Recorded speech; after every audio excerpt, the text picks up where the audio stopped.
내 이름은 이주인식이요. 사회의 심연에서 죽어 마땅한 악인을 사냥하는 고문 소믈리에다. 이러한 사명을 진 탓에 내 사무소의 문을 두드리는 자들은 하나같이 가슴에 증오를 품고 있다. 그래서 무슨 일로 저를 찾아오셨습니까? 예, 저는 내 눈앞에 있는 이 노인 또한 마찬가지다.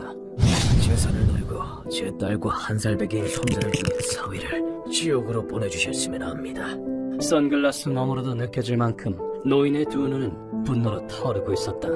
거동을 보건대 양쪽 눈 다 시력이 없는 모양이군. 거기다 실례지만 그 시계는 의뢰인이 찬 시계는 틀림없는 아동용인데다 부서진 곳을 셀로판 테이프로 보강해둔 상태였다. 이거 말이군요. 손주에게 받은 선물입니다. 비록 망가지긴 했지만 제 목숨을 구해주었지요. 의뢰인은 자신의 미나모토라 소개하며 그간의 사정을 설명하기 시작했다. 의뢰인에겐 눈에 넣어도 안 아플 외동딸이 있었다. 시즈카, 너도 이제 성인이구나. 여기까지 정말 잘 커졌다. 아빠도 참, 뭘 울고 그래. 성인이야 누구든 살다 보면 알아서 되는 건데. 뭐, 나 같은 미인이 흔치 않긴 하지. 의뢰인에게 딸 시즈크스는 무엇과도 바꿀 수 없는 보물이었다. 의뢰인은 아내를 일찍이 병으로 잃었다. 난 나중에 커서 아빠랑 결혼할 거야. 어쩌지? 아빠랑은 결혼 못하는데. 그래도 말만이라도 기쁘네. 의뢰인은 딸을 혼자 힘으로 키워냈다. 의뢰인은 그 지역에서 유명한 지주였는데 이 집은 네 증조할아버지께서 세우셨단다. 정말? 막대한 재산 덕에 딸은 아무런 불편함 없이 자랐다. 그리고 시간이 흘러 아빠, 나 이 사람이랑 결혼하고 싶어. 딸이 결혼 상대를 데려왔다. 남자의 이름은 사르와타리. 아버님, 부디 따님을 제게 주십시오. 겉보기에는 건실한 청년이었다. 내심 걱정이나 서운함 등 시즈카, 아빠랑 결혼하고 싶다고 할 땐 언제고? 아버지로서 형용하기 힘든 감정이 들었지만 어쨌든 금이아오기와 기른 딸이 직접 고른 남성이 아닌가. 그래, 둘이 행복하게 살려무나. 예, 시즈카는 제가 꼭 행복하게 해주겠습니다. 고마워, 아빠. 의뢰인은 두 사람의 결혼에 허락했다. 결혼 1년 뒤에는 그토록 기다리던 손주도 태어났다. 아빠, 또 온다. 우리 딸 정말 고생 많았다. 에이터로 귀여운 내 손주. 그냥 울게 해다오. 너무 행복해서 그래. 여보, 우리 시즈카가 엄마가 됐다오. 그날은 의뢰인이 살면서 가장 행복한 날이었다고 한다. 그런데 1년 뒤 예, 여보세요? 경찰입니다. 사로와타리 씨의 가족분 되십니까? 의뢰인의 행복은 절망으로 바뀌었다. 실은 따님과 사위분께서 사고를 당하셨습니다. 예? 사고요? 예, 따님과 손주분이 몹시 위독한 상태입니다. 딸 가족이 교통사고를 당했다고 연락이 온 것이다. 숨조차 못 쉴 만큼의 불안감이 의뢰인이 덮쳤다. 시즈카, 에이터로 안 돼. 마치 심장이 꽉 움켜잡힌 듯했다. 그리고 병실 문을 열었을 때 안 돼. 그곳에 있었던 건 시즈카, 에이터로 안 돼. 어찌 이런 일이. 아버님. 이미 숨이 끊어진 딸과 손주의 시신이었다. 너무나도 큰 충격이었다. 의뢰인은 숨조차 쉴 수 없었고 우는 것조차 불가능했다. 그 후 두 사람의 장례식이 치러졌다. 시즈카, 에이터로 지켜주지 못해서 미안하다. 아버님, 면목이 없습니다. 사르와타리도 사고를 당했지만 다행히 다치지 않고 무사했다. 그런데 또 하나의 불행이 의뢰인이 덮쳤다. 시즈카, 네가 이 세상에 없다니. 삶의 의미조차 잃어버린 의뢰인을 돌연 괴한이 습격한 것이다. 뭐야 당신? 의뢰인은 어떤 폐가로 끌려가 얼른 털어놓으시지. 옷가지를 모두 빼앗기고 습격자에게 폭행을 당했다. 그들의 목적은 의뢰인의 재산과 내 지주라며. 돈이야 산더미처럼 모아놨을 거 아냐. 내 말이 틀려? 무슨 소리야? 그것을 숨겨둔 장소를 알아내는 것이었다. 이대로는 죽음을 면치 못함을 확신한 의뢰인은 돈이라면 내 별장에 숨겨두었네. 어떤 계획에 마지막 희망을 걸어보기로 했다. 그 별장은 어디에 있지? 금고에 생체 인증이 걸려있어. 오로지 나만이 열 수 있다네.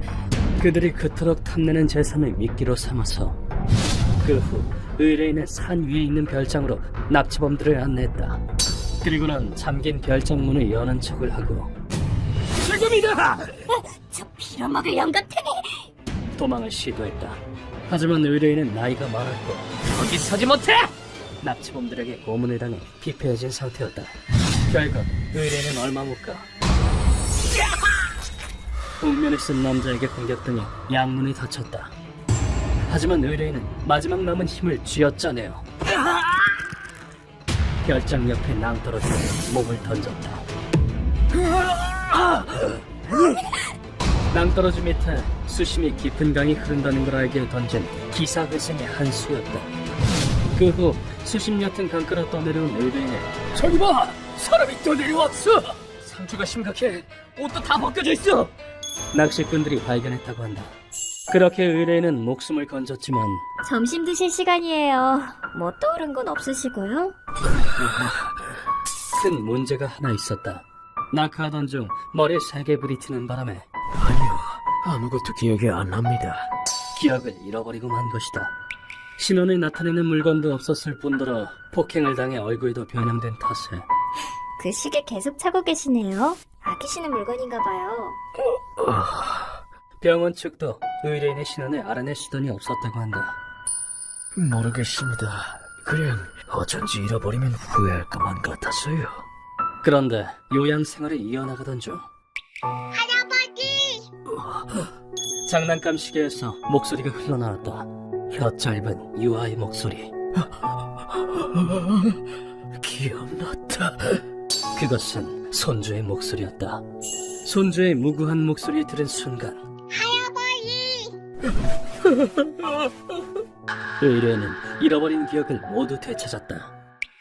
시계에서 흘러나온 목소리는 손주가 처음 의뢰인을 불렀을 때를 녹음한 것이었다. 우리 강아지 지금 할아버지라고 한 거냐? 우리 손주 천재로구나. 아빠, 또 울어? 하여간에 호들갑은. 그치만 눈물이 절로 나오는 걸 어떡하란 말이니? 손주가 자신을 불렀을 때 의뢰인은 설과 추석이 함께 온 것처럼 기뻤었다고 한다. 그리고 손목에 찬 시계는 딸이 자신에게 선물로 준 것이었다. 아빠, 생일 축하해. 그건 에이타로 목소리가 나오는 시계야. 장난감이지만. 할아버지! 고맙다. 장난감이라도 기쁘구나. 또 운다, 또. 의뢰인의 기억이 돌아옴과 동시에 딸이 준 시계는 제 역할을 다 했다는 듯이 깨져버렸다. 깨져버린 시계가 마치 딸과 손주를 보는 것 같아 의뢰인은 피를 토할 기세로 목 놓아 울었다.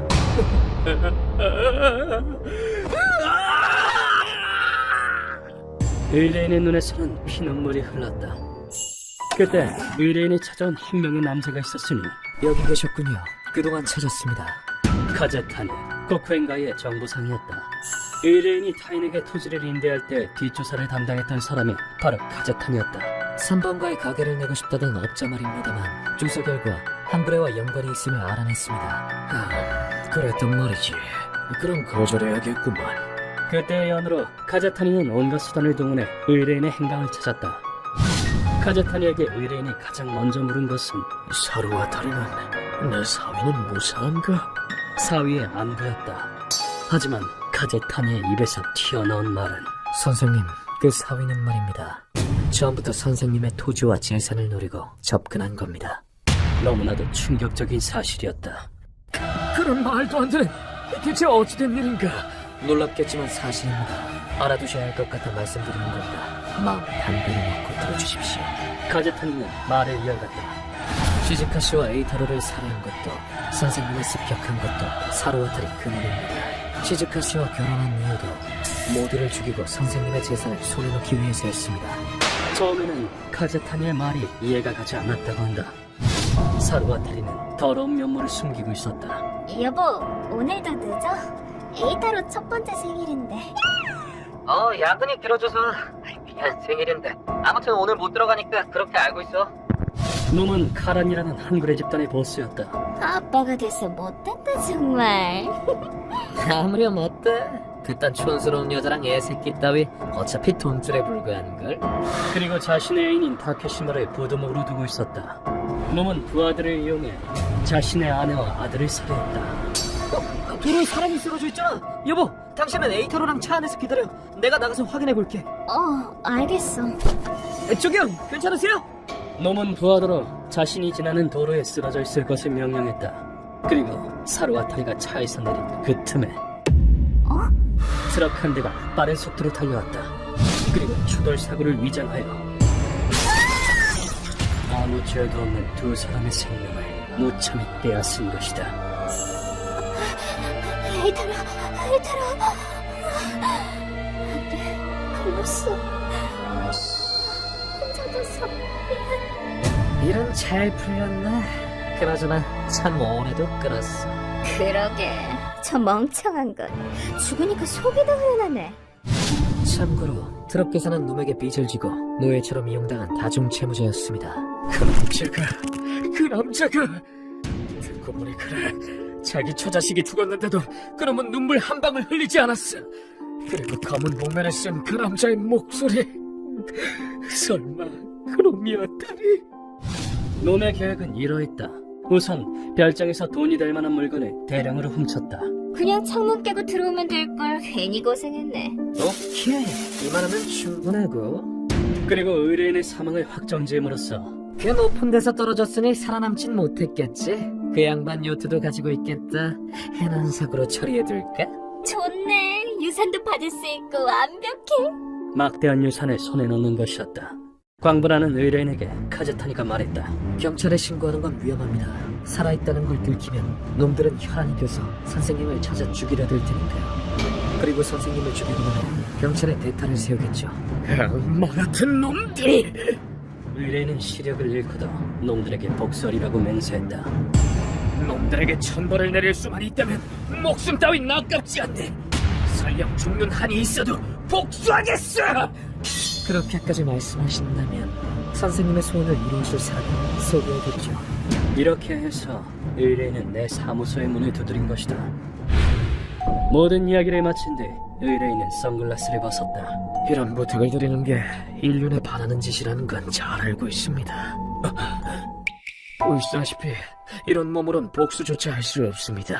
이주인 씨만이 제 유일한 희망입니다. 그 얼굴에는 눈을 가로지르듯이 깊은 상흔이 새겨져 있었다.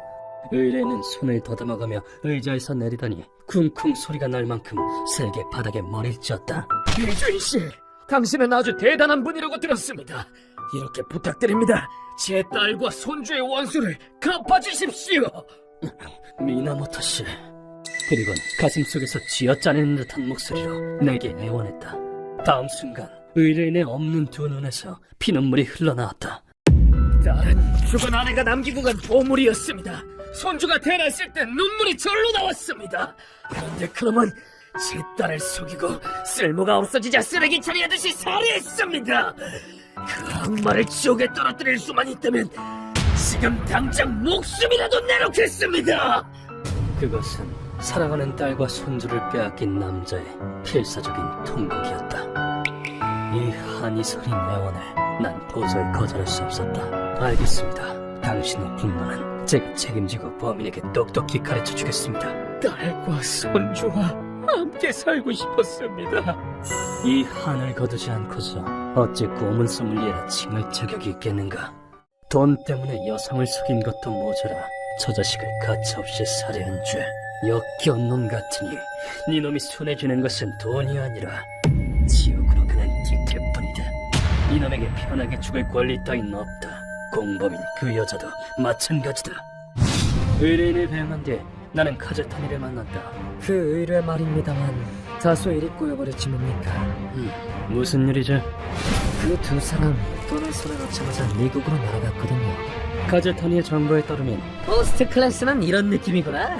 도착하면 진하게 예뻐해줘야 돼. 바로 어제 라스베이거스로 도망쳤다고 해요. 아는 그럭은 행성짓뿐입니다. 도움이 못돼서 죄송하군요. 아니, 행선지만 하면 충분해. 루카, 미국으로 간다. 네, 선생님. 이렇게 된 이상 그 남자의 힘을 빌려야겠군. 우린 신속히 미국에 도착했다. 우와, 저 미국은 처음 와봐요. 라스베이거스는 24시간 잠들지 않는 도시다. 미국에 도착한 뒤 약속 장소로 향하자. 아, 저기 있군. 여기야, 여기. 한 남자가 우리를 기다리고 있었다. 이 남자의 이름은 매튜 라이언. 오랜만이야, 시게요. 또 만나게 돼서 영광이야. 미국에서 활동하는 고문 소문이다. 도움에 감사한다, 매튜. 얼굴 좋아 보이는데. 미국으로 도망쳐봤자 헛수고라는 걸 놈들에게 똑똑히 보여주겠어. 매튜는 미군 출신이었다. 헤이! 너 크게 소리 질러! 살해당한 피해자에게 똑똑히 들리도록! 근대적인 고문은 물론 고전적이고 와일드한 고문에도 능숙하여 미국 뒷세계에서 악명을 떨치고 있다. 매튜는 이미 사르와타리의 소재를 파악하고 있었다. 요즘 시대에 돈을 펑펑 써대는 일본인은 흔치 않으니까 절로 눈에 띌 수밖에 없지. 역시 믿음직하군. 감사한다. 놈의 위치를 알았으니 시간 낭비할 필요는 없다. 놈들이라면 여기에 묶여 있어. 더러운 쥐새끼 한 쌍이 인류 호텔에 먹는다. 그 돈은 누구 지갑에서 나왔을까요? 내가 여기 오너랑 아는 사이거든. 말만 하면 뭐든 들어줄 거야. 우린 룸서비스 직원으로 분장하기로 했다. 실례합니다, 손님. 룸서비스입니다. 룸서비스? 왔나보다. 좋은 샴푸는 있길래 내가 주문해뒀거든. 태평하게 그지없는 얼간이 남자는 룸서비스를 시키는 데에도 돈을 물쓰듯이 써댔다. 놈들은 경계도 하지 않고 문을 열었다. 이게 너의 마지막 술이 될 거다. 마음껏 즐기라고. 자신들이 쫓기는 처지라는 것도 잊고 말이다. 타케시마를 루카에게 맡기고 우린 사르와타리가 있는 방으로 걸음을 내디뎠다. 뭐야? 당신들이 뭔데 여기 함부로 들어와? 닥쳐라. 누구 돈으로 스위트룸에 머무는 거냐. 시게요. 호박은 내게 맡겨. 미국 땅을 더럽히지 마라. 다른 나라로 넘어온다 한들 죄는 사라지지 않아. 그리고 사르와타리의 신병을 확보했다. 우린 매튜가 준비한 처형장으로 놈들을 옮겼다. 단단히 묶어둘 루카와 밧줄이 빠지면 위험하니까. 네? 안 빠져나오게 꽉 묶어둘게요. 그리고 이곳에서만 할 수 있는 고문 준비를 마쳤다. 잠시 후 정신을 차린 놈들의 침을 튀길 기세로 우릴 향해 소리 질렀다. 지금 이게 뭐하는 짓이야? 발목에 묶인 밧줄은 또 뭐가? 너 미쳤어? 이거 빼도 박도 못하는 범죄야, 범죄! 닥쳐라 서인범. 가치없는 헛소리 놀아놓지 마라. 늘 그래왔듯이 나는 놈들에게 질문을 던졌다. 너희는 돈을 손에 넣기 위해 일본에서 시즈카 씨를 속이고 모자를 살해했다. 그게 뭐? 거기다 유산을 갈취하기 위해 시즈카 씨의 부친까지 살해하려 했지. 그 사람은 너의 장인어른이었다. 과연 자신들의 악행을 반성할 것인가? 하지만 놈들의 입에서 튀어나온 것은 그게 왜? 난 돈이 좋아. 돈만 얻을 수 있다면 노인이든 여자든 어린애든 얼마든지 이용할 수 있다고. 돈이 있으면 못하는 게 없단 말씀이야. 난 돈 많은 남자한테 가랑이를 벌린다고. 어찌할 바 없이 추악한 말들이었다. 이놈들에게 인간의 피가 흐르지 않는다는 것은 잘 알았다. 오케이, 이것들은 오물이로군. 이 세상에 남겨둬선 안 되겠어. 안 그러시게요? 정 가랑이를 벌리고 싶다면 원하는 대로 해주지. 매튜, 루카와 시작한다. 네, 선생님.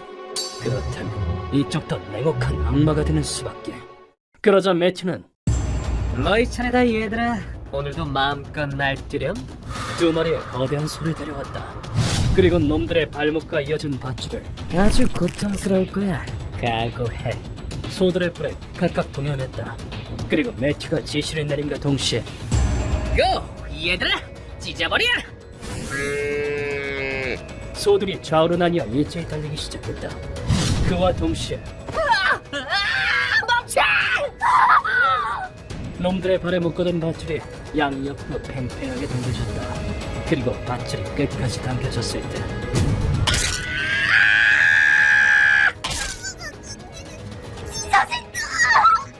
무시무시한 힘에 의해 놈들의 양다리가 좌우로 당겨지며 가랑이가 쫙 벌어졌다. 강하게 끌어당기는 힘에 의해 놈들의 무릎이 먼저 나갔다. 이어서 고관절 인대가 파열되었다. 원하는 대로 가랑이가 쫙 벌어졌다. 어때? 예쁘지 않아? 관절이 끊어지고 빠지는 소리가 차영장에 울려 퍼졌다. 이것은 세계 각지에서 행해진 거열형이라는 처형법이다. 이미 늦었다. 반성은 염라대왕 앞에서 하도록. 일본에서는 전국시대의 다임인 사이토 도산이 거열형으로 죄인을 처형했던 기록이 남아있다. 소의 힘으로 끌어당겨지면 인간의 몸으로는 버티지 못한다.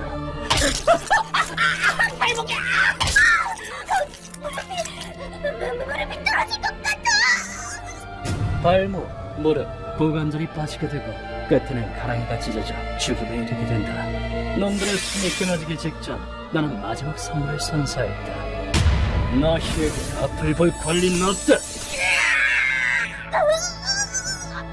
지금 상황에서 앞을 못 보게 되면 여간 공포스러운 게 아닐 것이다.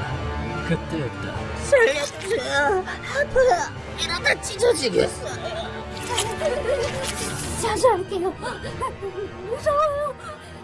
살려주세요. 두 사람이 목숨을 구걸하기 시작했다.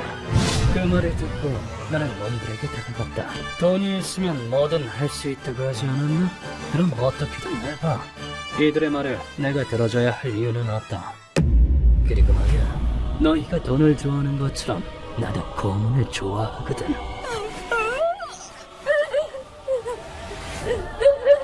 그러니 너희 목숨 따윈 얼마든지 이용할 수 있지. 가랑이 벌리는 거 좋아한다면 그럼 죽도록 벌려보시지. 그 후 놈들은 무참히 찢겨 몸이 두쪽난 채로 숨이 끊어졌다. 고맙다 매튜. 정말 큰 도움이 됐어. 뭘? 악당 사냥이라면 언제든지 웰컴이야, my friend. 이래하여 할 일을 마친 우린 미국을 떠났다. 의뢰인에게는 전화로 의뢰를 마무리했다고 보고했다. 미나모토 씨, 끝났습니다. 정말 감사합니다. 미나모토 씨는 무엇보다 소중한 것을 잃었다. 그렇지만 나는 믿고 싶다. 그러면 언젠가 앞으로 나아갈 수 있으리라고. 휴먼버그 대학교에서는 어둠의 세계를 주제로 여러 가지 이야기를 소개하고 있습니다. 다른 영상도 꼭 한번 보시길.